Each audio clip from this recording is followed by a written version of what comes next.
हरिद्वार में एक दिन पहले आई तेज आंधी और बारिश से किसानों की फसलों को भारी नुकसान हुआ है। तेज आंधी और बारिश से खेतों में तैयार खड़ी धान और गन्ने की फसल गिर गई है। लिहाजा अभी कुछ दिन पहले आई बाढ़ से हुए नुकसान की ठीक से भरपाई भी नहीं हो पाई थी। अब फिर से किसानों को बड़ा नुकसान हुआ है।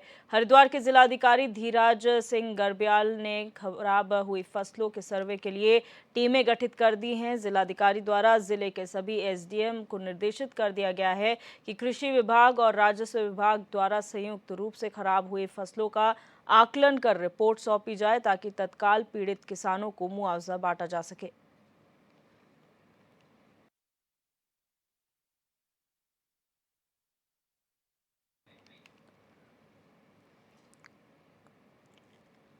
और मनोज कश्यप हमारे संवाददाता हमारे साथ लाइव जुड़ चुके इसी खबर पर। मनोज, जानकारी चाहेंगे। पहले बाढ़ और भारी बारिश से तबाही हुई जहां पर किसानों को काफी नुकसान हुआ। अब एक दिन की ही बारिश और तूफान ने इस तरीके से कहर बरपाया है। आखिर जानकारी है क्या है पूरे नुकसान को लेकर? बिल्कुल देखिए दिव्या, हमने लगातार देखे कि उत्तराखंड के खासतौर जो हरिद्वार जनपद है उसके जो ग्रामीण क्षेत्र है पिछले कई महीनों से कहीं न कहीं वो एक अभिशाप हम इसको कह सकते हैं जिस तरीके से किसानों ने यहाँ पे झेले, क्योंकि हमने देखा कि बीते दिनों से यहाँ पे जब बाढ़ आई थी, बाढ़ के दौरान भी यहाँ पे जो हरिद्वार के जो ग्रामीण क्षेत्र के किसान थे लक्सर और तमाम जो रुड़की के जो ग्रामीण लगते हुए क्षेत्र है उनके जो किसान थे उनको काफी नुकसान यहाँ पे देखने के लिए मिला था। लेकिन अभी हमने देखे कि बीते एक दिन पहले तेज बारिश और आंधी के बाद यहाँ पे किसानों को एक बार फिर से बड़ा नुकसान यहाँ पे देखने के लिए मिला है, क्योंकि किसानों की जो बड़ी फसल थी, जो गन्ने की फसल होती है, जो धान की फसल होती है, क्योंकि अब धान की फसल भी लगभग लगभग पूर्ण रूप से यहाँ पे पूरी होने वाली, तो गन्ना भी यहाँ पे काफी नुकसान गन्ने में भी देखने के लिए मिला। तो कहीं न कहीं जो किसान है उन्होंने काफी नुकसान यहाँ पे झेला, जिसको लेके जिलाधिकारी से इन्होंने एक गुहार लगाई हुई, एक ज्ञापन भी जिलाधिकारी को दिया था कि जो किसानों का यहाँ पे नुकसान हुआ है उसका यहाँ पे उनको मुआवजा मिलना चाहिए। तो जिलाधिकारी ने भी यहाँ पे किसानों की बात को बिल्कुल यहाँ पे ध्यानपूर्वक सबसे पहले उनको सुना था, किस तरीके से यहाँ पे नुकसान हुआ है उसको लेके जिलाधिकारी स्वयं जो है क्षेत्र में गए थे, पूरे जो फसल थी उसका भ्रमण भी यहाँ पे किया था और जिन किसानों का नुकसान हुआ है उनको यहाँ पे मुआवजा देने की बात भी कही जा रही है। इसको लेके जिलाधिकारी ने एक टीम गठित की है जिसमें तमाम जो जिले के एसडीएम है वो उस टीम में शामिल होंगे और साथ साथ जो राजस्व की जो टीम होगी वो भी इसमें शामिल होगी। यहाँ पे वो एक आकलन लगाया जाएगा जो किसानों का नुकसान हुआ है, किस तरीके से किसानों का नुकसान हुआ है, वो तमाम चीजें देखी जाएगी, कितना नुकसान किस किसान का हुआ है। वो चीजें यहाँ पे ध्यान में रखते हुए जो तमाम टीम है वो अपनी एक रिपोर्ट बना के जिलाधिकारी को सौंपेगी। उसके बाद जिलाधिकारी उस रिपोर्ट को शासन में लेके जाएंगे और शासन से तमाम जो किसान है उनको यहाँ पे मुआवजा दिलाने की बात यहाँ पे की जा रही है। लेकिन किसानों की ये मांग है कि जो कृषि कार्ड थे जो लोन किसानों को चल रहा था वो भी उनका माफ होना चाहिए और साथ साथ जो नुकसान आंधी तूफान से हुआ है वो 15,000 रुपए बीघा के हिसाब से किसानों को मिलना चाहिए, क्योंकि यहाँ पे हमने देखे कि लगातार ये उत्तराखंड में बारिश का सिलसिला भी लगातार जारी रह रहा है। बारिश के बाद यहाँ पे किसानों को काफी नुकसान झेलने के लिए देखा गया था, तो उसके बाद यहाँ पे अब एक दिन की इस बारिश ने किसानों को और ज्यादा जो है नुकसान यहाँ पे दे दे, तो किसानों के कहीं न कहीं ये संकट के बादल लगातार किसानों के ऊपर छाए हुए, तो जिसको लेके किसान यहाँ पे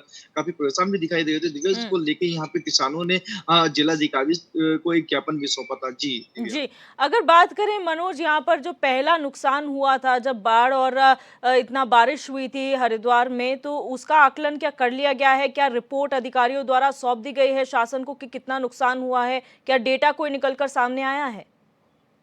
बिल्कुल देखिए दिव्या, जब हमने देखा कि यहाँ पे लगातार बारिश हुई थी, बाढ़ भी यहाँ पे आती थी, तो उत्तराखंड के मुख्यमंत्री पुष्कर सिंह धामी स्वयं यहाँ पे ग्राउंड जीरो पे पहुंच के लोगों का हाल जाना, तो यहाँ पे किसानों से मुलाकात भी की थी। हमने देखा है कि लगातार जो उत्तराखंड के मुख्यमंत्री पुष्कर सिंह धामी थे वो किसानों के बीच में पहुंचकर उनकी फसलों का हाल भी यहाँ पे जानते थे, किसानों का कितना नुकसान हुआ है उसको यहाँ पे शासनिक स्तर से भी एक टीम गठित की गई थी जो पूरे इस नुकसान की एक रिपोर्ट भी तैयार की हुई थी। उसकी रिपोर्ट यहाँ पे शासन को पहले भेजी जा चुकी थी। हालांकि कुछ किसानों को उसका पैसा भी यहाँ पे देने की बात की गई थी, लेकिन अभी जो रिपोर्ट थी वो शासन को भेजी गई थी, उसके हिसाब से एक आकलन यहाँ पे किया जाएगा कि किसानों को कितना नुकसान हुआ है, कितना उनको मुआवजा देना है। लेकिन इसी बीच फिर अभी बीते 2 दिन पहले जब आंधी और तूफान हरिद्वार में आया था, तो उससे यहाँ पे किसानों की जो गन्ने की फसल थी, खासतौर से हमने देखा कि जो किसान है वो लक्सर क्षेत्र के, रुड़की क्षेत्र के, खारपुर क्षेत्र जो ग्रामीण क्षेत्र है, यहाँ पे गन्ने की फसल और धान की फसल सबसे अधिक उगाई जाती है। तो यहाँ पे बारिश और तूफान के कारण गन्ना जो है वो जो धान की फसल है उसको काफी नुकसान भी यहाँ पे पहुंचा। अब उसका आकलन यहाँ यहाँ पे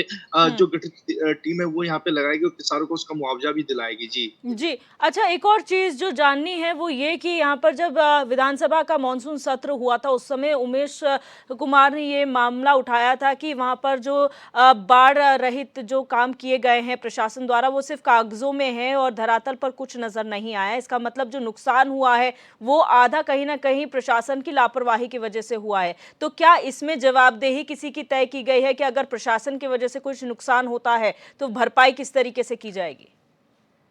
बिल्कुल देखिए दिव्या, जब भी हमने देखा है कि जब कभी कोई ऐसा नुकसान होता है तो कहीं न कहीं जो सरकार होती है, जो शासन के लोग होते हैं वो अधिकारियों के ऊपर पल्ला झाड़ते हुए दिखाई देते हैं। हालाँकि इसमें कहीं न कहीं राजनीति भी गर्म हो जाती है, जो विपक्ष के लोग हैं वो भी सरकार के ऊपर हमलावर हो जाते हैं। तो ऐसे में जो कानपुर के जो विधायक है उमेश कुमार वो लगातार इस क्षेत्र के अंदर जाते हैं, क्योंकि कानपुर के सबसे अधिक जो किसान हैं उनको नुकसान यहाँ पे पहुँचे, क्योंकि कानपुर जो है ग्रामीण विधानसभा, तमाम जो किसान है वो यहाँ पे निवास करते हैं, लोग खेती करते हैं। तो यहाँ पे जो उमेश कुमार जो विधायक थे वो स्वयं फील्ड में जाके लोगों का जो नुकसान हुआ था उसका यहाँ पे जायज़ा भी लिया। तो वो हमने देखे कि जब यहाँ पे विधानसभा सत्र था तो यहाँ से उमेश कुमार कानपुर विधानसभा से जो सड़ी हुई फसल थी उसको लेके पहुँचे थे और कहीं न कहीं सरकार के ऊपर ऐसा आरोप भी लगाया था कि यहाँ पे जो ये नुकसान हुआ है कहीं न कहीं इसमें प्रशासन और सरकार इसके ज़िम्मेदार है, क्योंकि यहाँ पे मानसून से पहले तमाम जो तैयारियाँ करनी होती है, जो नदी-नाले की जो सफाई होनी होती है, कहीं न कहीं जो खनन की वजह से यहाँ पे नदी-नाले जो गहरे हो जाते हैं उसकी वजह से भी यहाँ पे कहीं न कहीं जो बाढ़ होते हैं उसका हुँ, खामियाजा किसानों को भुगतना पड़ता है। तो उसी को हुँ। लेके यहाँ पे कानपुर जो विधायक है उमेश कुमार, उन्होंने पहले भी किसानों के हित में आवाज़ उठाई, लगातार वो किसानों के हित में काम करते रहते हैं। तो उसमें कहीं न कहीं उस पूरे मामले में यहाँ पे जाँच की माँग भी की गई है, तो शासन स्तर पे इस